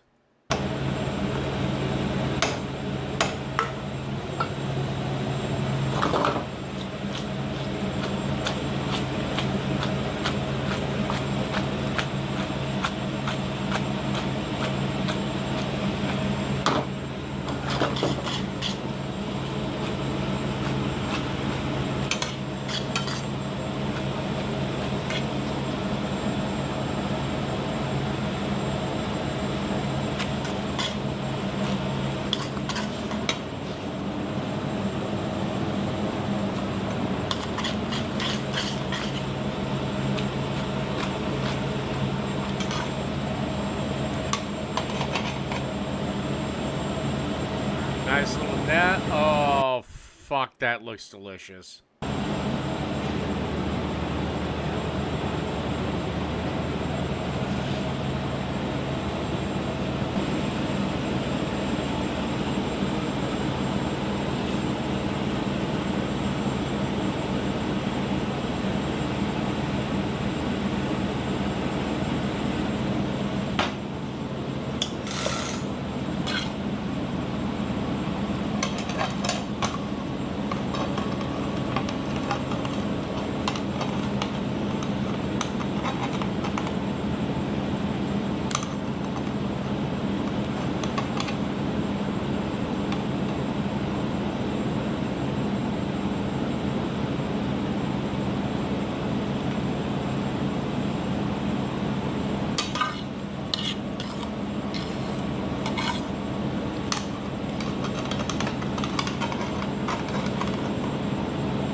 I hope you have somebody to eat that with, otherwise you really love your carbs.